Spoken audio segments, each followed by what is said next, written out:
Take a deep breath and a slow, calm exhale.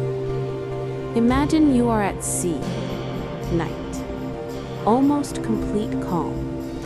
The sky is covered with clouds, but somewhere behind them, the moon is breathing. The ship slowly rocks on the dark water, and suddenly, at the tips of the masts appears a soft bluish glow. It does not resemble the flame of a candle. It does not resemble lightning. It is a quiet, cold light. Sailors of the past called it St. Elmo's fire. Today, we will slowly immerse ourselves in the history of this phenomenon, in the legends, fears, and scientific explanations that accompanied it through the centuries.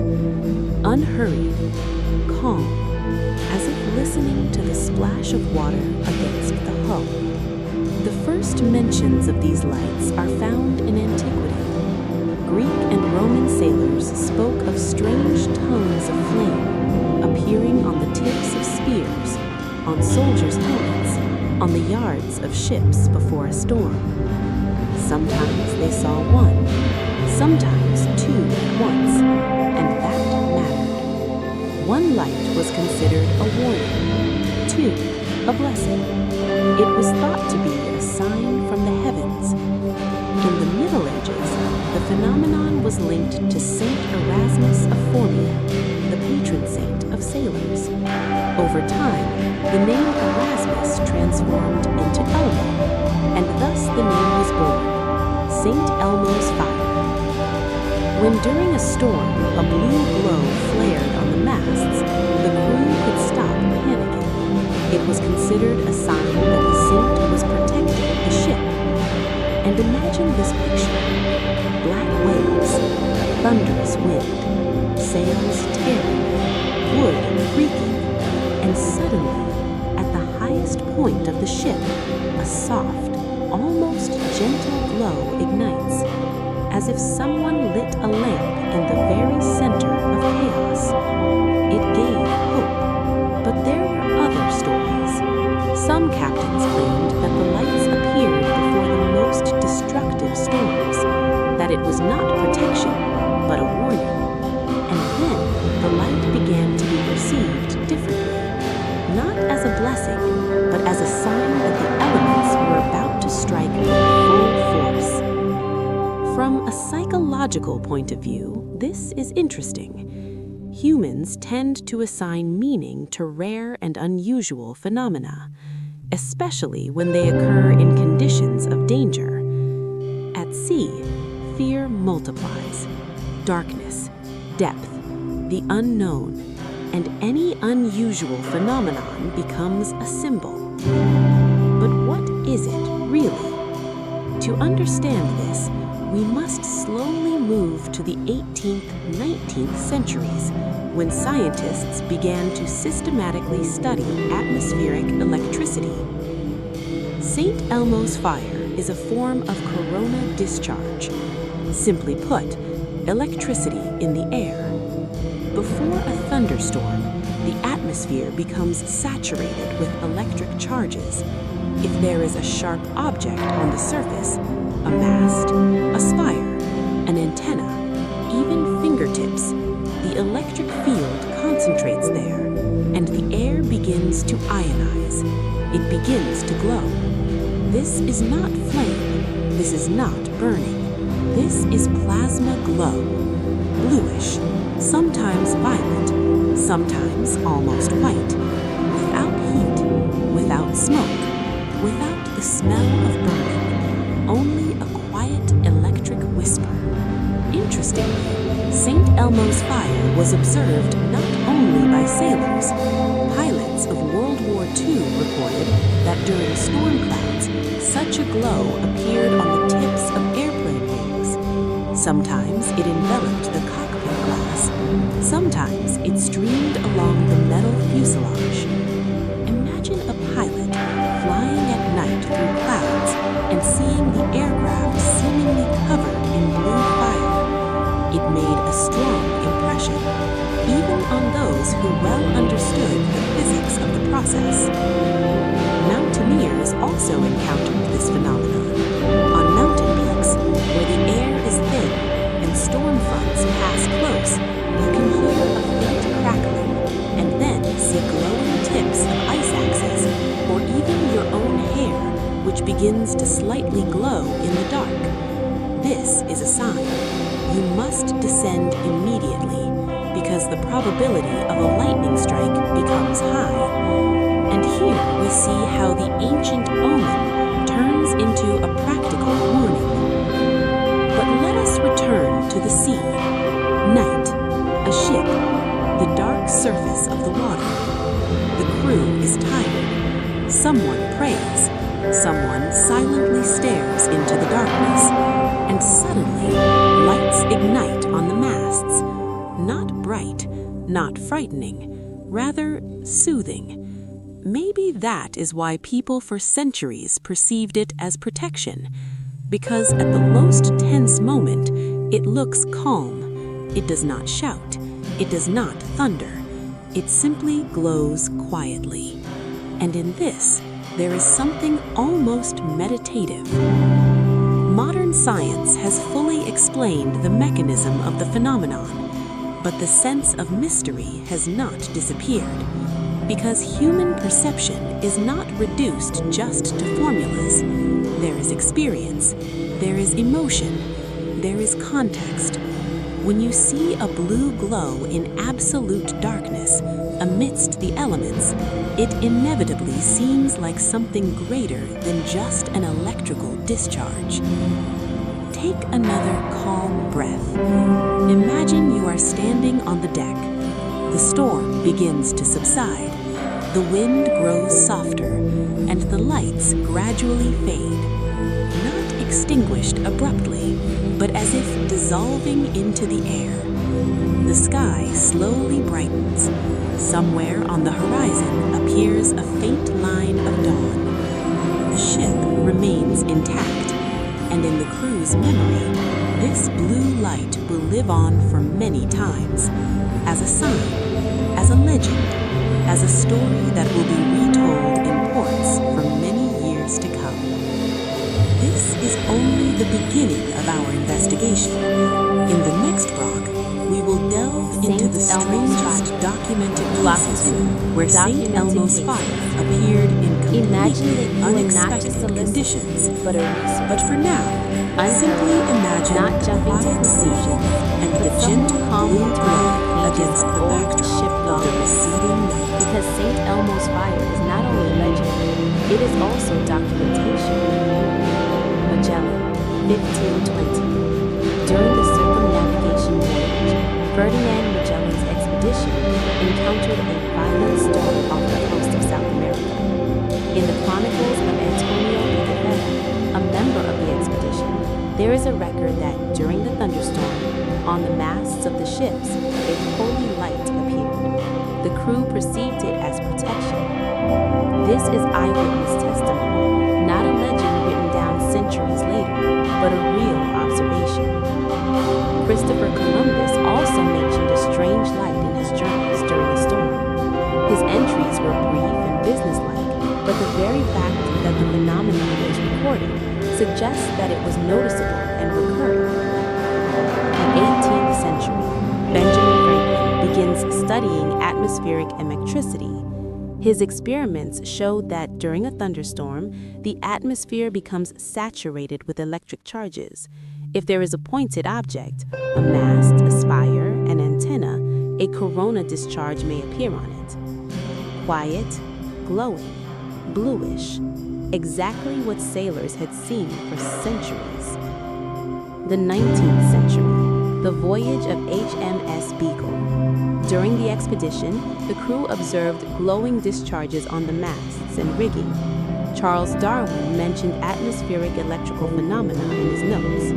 It was no longer perceived as a miracle, but the sense of strangeness remained. The 20th century, World War II. Allied pilots reported a bluish glow on aircraft wings when flying through storm clouds. Reports from the RAF and the U.S. Army Air Forces described blue lights along the wing edges and propellers. Instruments functioned normally. The aircraft was not on fire. It was an electrical discharge in the air. Modern civil aviation also records similar phenomena. Sometimes the glow appears on the cockpit windshield, sometimes around the nose of the aircraft. The physics of the process is understood, yet the sight remains unusual. Mountaineers on mountain summits have described the glow of ice axes and faint crackling before lightning strike. This is already a direct warning of danger. We see a repeating pattern. Ancient sailors, Magellan, Columbus, Franklin, Darwin, 20th century pilots. Different eras, different technologies, but the same phenomenon. A bluish glow on pointed surfaces under conditions of high atmospheric electrical activity. Take a slow breath. Imagine the dark sea, a mast, and a quiet blue light that appears at the most tense moments of the storm. It does not destroy, it does not shout, it simply exists. In the next block, we will examine whether this phenomenon can be dangerous and whether there were cases when St. Elmo's fire saved lives. St. Elmo's fire. Block 3. Danger and salvation. Take a calm breath and a slow exhale. We continue our quiet investigation. Now the question becomes deeper. Is St. Elmo's fire dangerous? At first glance, it appears harmless. A soft glow, no heat, silence. But its appearance is almost always associated with high electrical tension in the atmosphere. And that means a lightning discharge may occur nearby. In the archives of 20th century mountaineering clubs, there are descriptions of cases when, before a lightning strike, people noticed a bluish glow on metal objects. An ice axe began to faintly sparkle. A soft crackling sound was heard. Hair stood on end. Experienced climbers knew this was a signal to descend immediately. Within seconds, lightning could follow. And in such cases, St. Elmo's fire became not a mystical sign, but a warning that saved lives. A similar situation occurred at sea. 19th century captains noted that if the glow intensified and was accompanied by crackling, the probability of a lightning strike increased. Some ships were indeed struck shortly after the lights appeared. But it is important to note, the lights themselves did not destroy the ship. They merely indicated critical electrical tension. In 20th century aviation, pilots also encountered a similar warning. Before strong electrical discharges, a glow appeared on the cockpit windshield. Sometimes, a characteristic sound was heard, like a faint whisper of static electricity. Modern aircraft protection systems allow such phenomena to be endured safely, but the sensation remains unusual. Interestingly, in rare cases, the glow was observed even in relatively calm weather, if a strong electric field was present in the atmosphere. Such cases were studied by meteorologists in the early 20th century. It was discovered that sometimes electrical tension accumulates without an immediate thunderstorm, and then the lights may appear as a quiet indicator of hidden processes in the sky. Now, imagine the night ocean. The storm has nearly reached its peak. The wind tears at the rigging, waves rise above the deck, and suddenly, a light appears on the mast. The crew freezes. Some perceive it as protection, some as a warning, but the light itself remains calm. It does not accelerate, it does not pulse sharply. It seems to say the tension has reached its limit, and at any moment, lightning may flash. From a scientific point of view, St. Elmo's fire is a manifestation of air ionization. When the electric field becomes strong, The color is most often blue because nitrogen, which makes up most of the atmosphere, emits a bluish light when excited. It is quiet physics, without mysticism, but with beauty.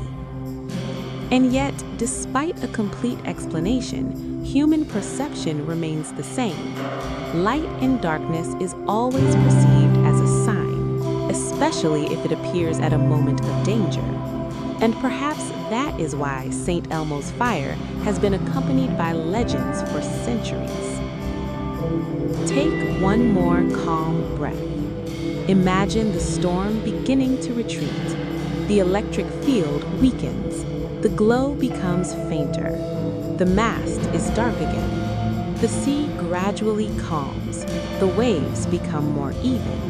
And only the memory remains of the quiet blue light that appeared at the most intense moment. In the next block, we will examine rare and unusual reports where St. Elmo's fire behaved differently than observers expected.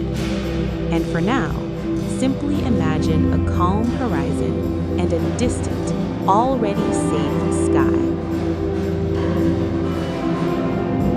Block 4.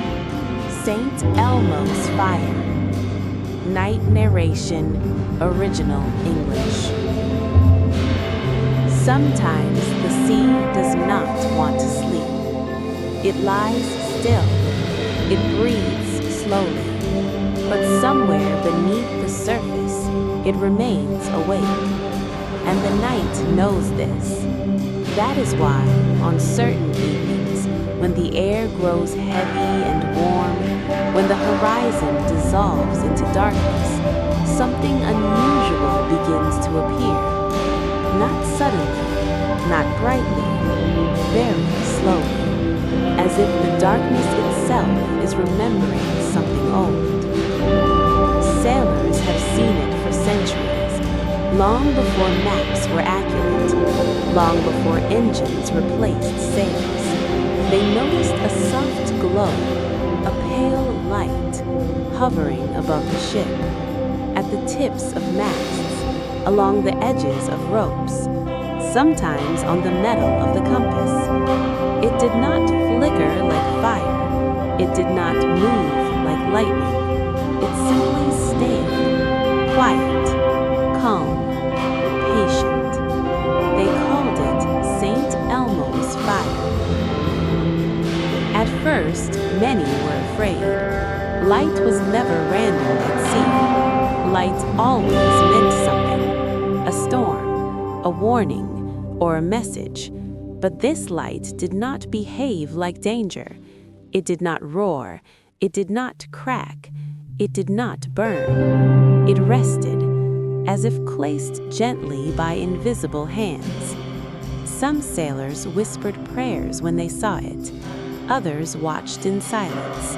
A few smiled, because they believed the glow was a sign, not of death, but of protection. St. Elmo, they said, was watching, standing somewhere beyond the clouds, looking down at wooden decks and tired faces. The fire was not his anger. It was his presence, a reminder. You are not alone here. The strange thing was the feeling it created. When the glow appeared, voices grew softer, movements slowed. Even the sea seemed to listen. Waves became longer. Breaths became deeper. Men who had not slept in days closed their eyes for a moment, just for a moment, and that was enough. Modern science has its own explanation. Electric fields, charged air, atmospheric pressure, words that sound clean and precise. And yet, even now when sailors see the glow, they do not rush to explain it. They stop, they watch, because some experiences are older than explanations. The fire often appears before a storm, not during, not after, before. When the air is tense, when the sky is holding its breath, the glow forms slowly, like a thought that takes time to arrive. First a faint shimmer, then a shape, a quiet blue-white flame, cool, almost gentle. No heat, no sound, just light. Some sailors say the fire feels aware, not alive, but present, as if it knows it is being watched, as if it understands silence. There are stories of ships lost in fog, guided by the glow, of crews spared when storms destroyed everything around them, of nights when fear loosened its grip just a little. And in those stories, the fire always behaves the same way. It never demands attention. It never insists. It simply exists. If you were standing on deck, late at night with nothing but water and sky around you, you might not speak either. You might just watch the soft light, the slow movement of clouds, the gentle rhythm of the ship, and for a while, the world would feel quiet enough to rest. Saint Elmo's fire does not chase away the storm. It does not stop the waves, but it changes something inside the observer. Fear becomes smaller, time becomes slower, and sleep feels possible again. The glow fades the same way it appears, without drama, without warning. It grows thinner, softer, until it is gone, leaving only darkness and calm. It is quieter there. But those who have seen it never forget, More attentive. because once you have watched And the night sometimes glow softly above the it sea, reveals things you understand something that are simple. rarely seen from below. Even in the deepest darkness, During the Second light World does War, not need to be loud. pilots began to report Sometimes strange it lights. only needs to stay. Not explosions, not enemy fire, something else. A glow, appearing on the wings of their aircraft, along the edges of metal, around the propellers. It moved slowly, almost thoughtfully. Sometimes it stretched across the surface of the plane. Sometimes it gathered into small, glowing spheres. Always calm, always silent. At first, there was confusion. The sky during wartime was already full of fear. Any light could mean danger. Enemy aircraft, anti-aircraft fire, a fatal mistake. But this light did not behave like a threat. It did not chase. It did not explode. It did not attack. It simply appeared. One of the earliest accounts came even before the war. In 1927, during his historic flight across the Atlantic, American pilot Charles Lindbergh noticed a strange glow around his aircraft. High above the ocean, alone with the engine and the night, he saw faint blue light clinging to the structure of the plane. It did not interfere. It did not vanish quickly. It stayed. Decades later, other pilots would describe the same thing. Different aircraft, different skies, the same light. Modern pilots still encounter it today, especially when flying into storm clouds, when the air is charged, when the atmosphere is tense and unstable. At cruising altitude, inside the cockpit, everything is already dim. Instruments glow softly. Green, amber, white. The hum of the engines becomes constant, almost hypnotic. And then, outside the window, a faint blue fire appears. It does not flicker wildly. It glides along the glass, along the wings, a living outline of light. Pilots are trained to stay calm. They know the physics. They understand electricity. They know this phenomenon has a name. And still, in the quiet of the cockpit, at 10,000 meters above the Earth, when that light appears, something inside pauses. The heart slows. The breath deepens. For a brief moment, the vastness of the sky becomes very close. The mind may say, this is not a UFO. This is not a spirit. This is not a message. This is electricity. And yet, the body reacts before the explanation arrives. Because the glow feels ancient, older than aircraft, older than engines, older than war. St. Elmo's fire does not roar in the sky. It does not demand attention. It simply accompanies the aircraft, as if walking beside it, as if reminding the pilot, you are not alone out here. Some pilots later say that the light made them feel strangely calm, not excited, not afraid, grounded, even while suspended between Earth and space.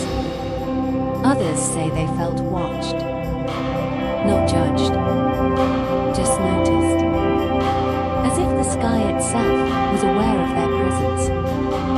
The glow fades gradually. It does not vanish suddenly. It thins, softens, until only darkness remains, and the steady hum of the engines. After landing, pilots often hesitate before speaking about it, not because it is secret, but because words feel insufficient. How do you describe a light that does not burn, does not move quickly, does not threaten? How do you explain a moment when fear did not arrive, even when it should have? Science explains St. Elmo's fire clearly. Charged particles, electrical discharge, atmospheric conditions, all correct. All true. And still, when pilots recall those moments, they rarely start with equations.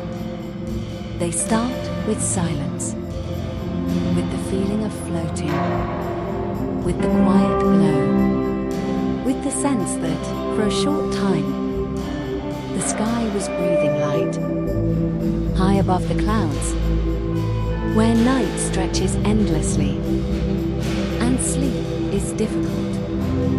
That soft fire reminds the mind to slow down, to release control, to simply be present. Because even at great heights, even surrounded by machines and instruments, the night knows how to be gentle. There are places where silence feels heavier, not empty, not hollow, but full. The open sea at night is one of those places. When the engines are quiet, when the sails move gently, when voices fade into whispers, the ocean begins to speak in another way. Not with sound, but with presence. This is when St. Elmo's fire is most often remembered. Not because it always appears, but because, in such silence, even a small glow becomes meaningful. Old shiplogs mention it in careful handwriting. Short notes. Simple observations. Blue light seen on the mast. Calm weather, strange glow. Crew quiet, no panic. They did not explain it. They recorded it. For sailors, the night was not a void. It was a living space. through slowly. Something to respect. The fire appeared most often during moments of waiting. Before storms. Before decisions. Before long hours of uncertainty. It did not arrive when chaos was already present. It came when everything was still. Some crews believed the fire was a visitor, not a force, not a weapon, a companion. It would sit on the tip of a mast, quiet and steady, as if it had all the time in the world. Men would stop working, hands would rest, eyes would follow the light. No one spoke loudly, not out of fear, but out of instinct. It felt wrong to disturb the moment. The glow did not demand belief. It did not ask to be understood. It was simply there. At night, the human mind changes. Thoughts slow down. Memories surface. The line between what is real and what is remembered becomes softer. That is why St. Elmo's fire often feels personal. Two people can see the same glow and feel something entirely different. For one, it is reassurance. For another, reflection. For a third, quiet wonder. But rarely fear. Fear is loud. This light is not. On long voyages, sleep came in fragments. Short hours. Light dreams. Men learned to rest without fully letting go. The glow helped. Not by forcing sleep, but by allowing it. When the fire appeared, some sailors lay down on the deck. They listened to the water. They felt the slow movement of the ship. The light remained above them, steady, unchanging. Breathing became deeper. The mind stopped racing. Even those who stayed awake felt something looser. St. Elmo's fire does not rush. It never has. It does not follow human schedules. It does not obey commands. It comes when conditions are right. And when they are not, it leaves. There are nights when sailors wait for it. Not consciously, but quietly. They watch the masts. They watch the ropes. They sense the air. And sometimes, without warning, the glow returns. It does not brighten the deck. It does not chase away darkness. It only marks a small point of light. A reminder. You are here. You are awake. And the night is aware of you. In the modern world, with screens and signals and constant noise, such moments are rare. But they still exist. On quiet ships, on empty seas, under patient skies, St. Elmo's fire continues to appear. Not for crowds, not for cameras, only for those who slow down enough to notice. And when it fades, it leaves no trace, no warmth, no sound, only memory and calm. The kind of calm that lingers long after the night is gone. If you are listening to this now, resting in the quiet, imagine the gentle glow above dark water, under a wide sky. Nothing urgent, nothing demanding. There are places where silence, just presence, not just hollow, but full. The open sea at night is one of those places. When the engines are quiet, when the sails move gently, when voices fade into whispers, the ocean begins to speak in another way. Not with sound, but with presence. This is when St. Elmo's fire is most often remembered. Not because it always appears, but because, in such silence, even a small glow becomes meaningful. Old ship logs mention it in careful handwriting.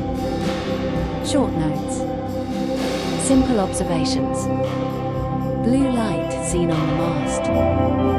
Calm weather, strange glow. Crew quiet, no panic. They did not explain it. They recorded it. For sailors, the night was not a void. It was a living space. Something to move through slowly. Something to respect. The fire appeared most often during moments of waiting. Before storms. Before decisions. Before long hours of uncertainty. It did not arrive when chaos was already present. It came when everything was still. Some crews believed the fire was a visitor. Not a force. Not a weapon. A companion. It would sit on the tip of a mast. Quiet and steady. As if it had all the time in the world. Men would stop working. Hands would rest. Eyes would follow the light. No one spoke loudly. Not out of fear, but out of instinct. It felt wrong to disturb the moment. The glow did not demand belief. It did not ask to be understood. It was simply there. At night, the human mind changes. Thoughts slow down. Memories surface. The line between what is real and what is remembered becomes softer. That is why St. Elmo's fire often feels personal. Two people can see the same glow and feel something entirely different. For one, it is reassurance. For another, reflection. For a third, quiet wonder. But rarely fear. Fear is loud. This light is not. On long voyages, sleep came in fragments. Short hours. Light dreams. Men learned to rest without fully letting go. The glow helped. Not by forcing sleep, but by allowing it. When the fire appeared, some sailors lay down on the deck. They listened to the water. They felt the slow movement of the ship. The light remained above them. Steady, unchanging. Breathing became deeper. The mind stopped racing. Even those who stayed awake felt something loosen. St. Elmo's fire does not rush. It never has. It does not follow human schedules. It does not obey commands. It comes when conditions are right. And when they are not, it leaves. There are nights when sailors wait for it. Not consciously, but quietly. They watch the masts. They watch the ropes. They sense the air. And sometimes, without warning, the glow returns. It does not brighten the deck. It does not chase away darkness. It only marks a small point of light. A reminder. You are here. You are awake. And the night is aware of you. In the modern world, with screens and signals and constant noise, Such moments are rare, but they still exist. On quiet ships, on empty seas, under patient skies, St. Elmo's fire continues to appear. Not for crowds, not for cameras, only for those who slow down enough to notice. And when it fades, it leaves no trace, no warmth, no sound, only memory and calm. The kind of calm that lingers long after the light is gone. If you are listening to this now, resting in the quiet, imagine the gentle glow above dark water, under a wide sky. Nothing urgent, nothing demanding, just light, just presence, just night. When the world slows down, there are moments when time becomes wider, not faster, not sharper, wider. These moments usually arrive at night, when the day has already loosened its grip, when the future feels distant, when the past no longer insists on being remembered. At sea, this feeling is stronger. The horizon does not rush. The stars do not hurry. Everything moves as slowly as it needs to. St. Elmo's fire belongs to these moments. It does not interrupt time. It stretches it. When the glow appears, people often lose track of minutes. They stop counting. They stop measuring. A sailor may look up and forget how long he has been standing there. A few seconds or several minutes. It feels the same. The light does not change much. It does not pulse dramatically. It does not grow brighter. It remains consistent, like a quiet breath. This steadiness is what affects the mind. Human thoughts usually move in waves. They rise, they fall, they collide with one another. But when the glow stays still, the thoughts begin to settle, one by one. Concerns drift away. Plans become less important. The mind stops searching for answers. Not because the answers were found, but because the questions no longer matter. This is why many sailors described the fire as something calming, not exciting, not inspiring, calming. In old letters sent home, men rarely mentioned fear. They mentioned quiet. They mentioned stillness. They mentioned the feeling of being held by the night itself. Some wrote that the glow felt protective. Others said it felt neutral, almost indifferent. But even that indifference was comforting, because the light did not judge. It did not react. It did not expect anything in return. It simply existed alongside the ship. At night, the body listens more closely. Small sounds become noticeable. The creak of wood, the rhythm of water against the hull, the distant wind. The glow fits into this rhythm. It does not add noise, it adds balance. Breathing slows, muscles soften. The weight of the body feels more real.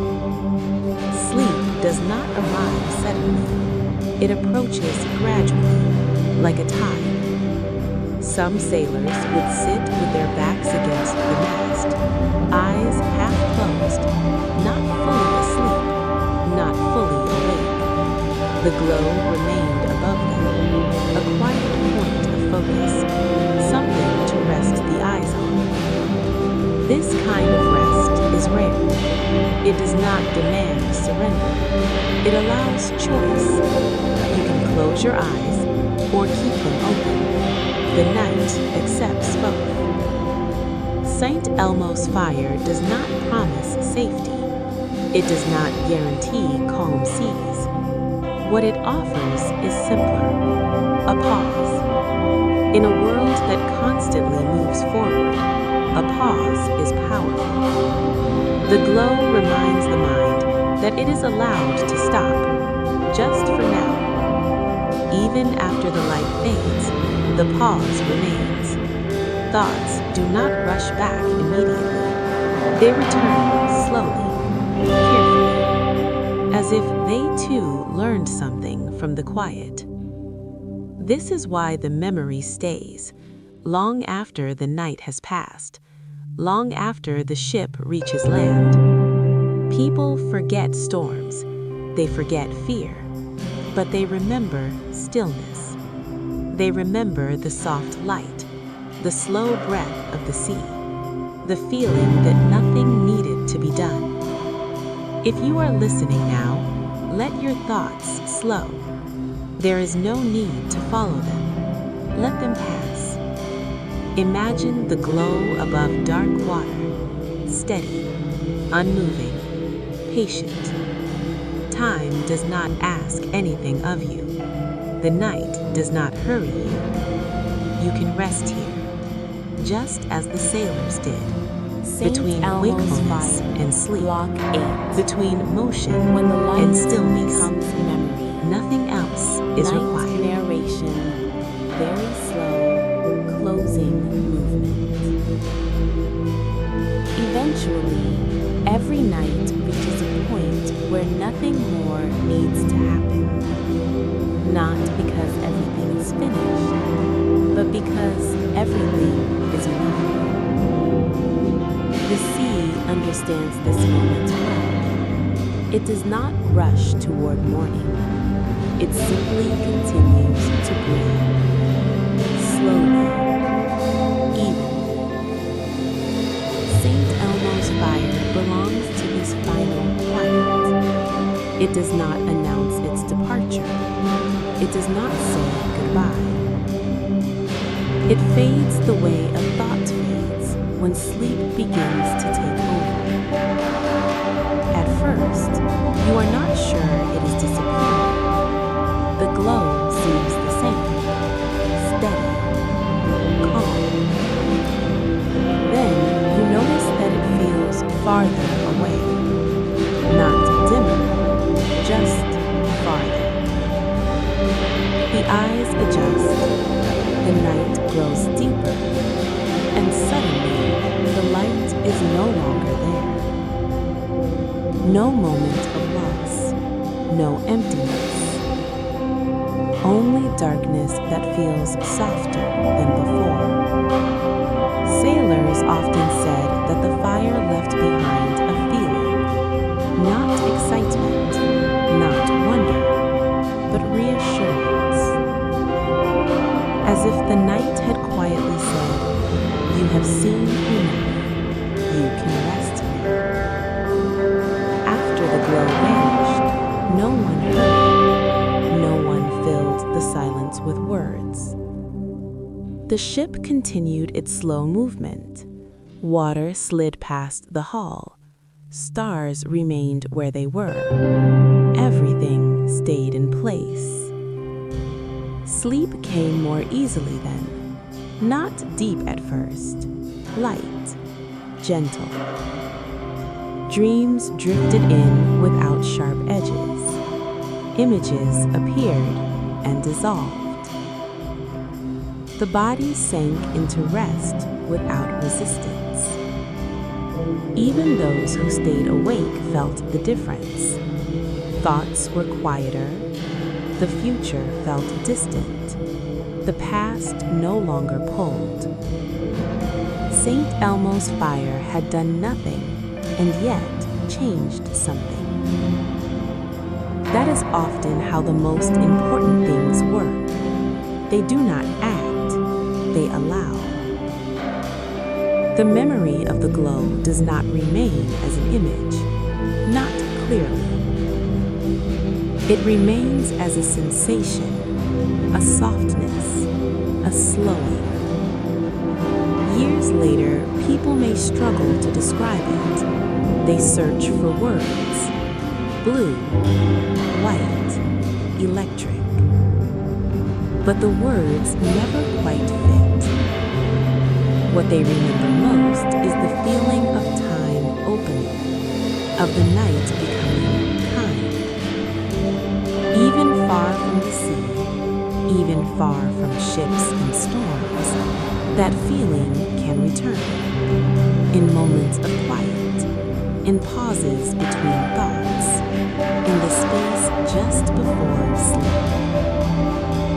You may not see the glow, but you can feel what it left behind. A gentle permission to stop, to release, to rest. Nothing needs your attention now. Nothing is waiting. The night is wide enough to hold everything. Let your breathing slow. Let the mind drift. Imagine the last trace of light fading into darkness, not disappearing, becoming part of it, just as wakefulness becomes sleep. And as the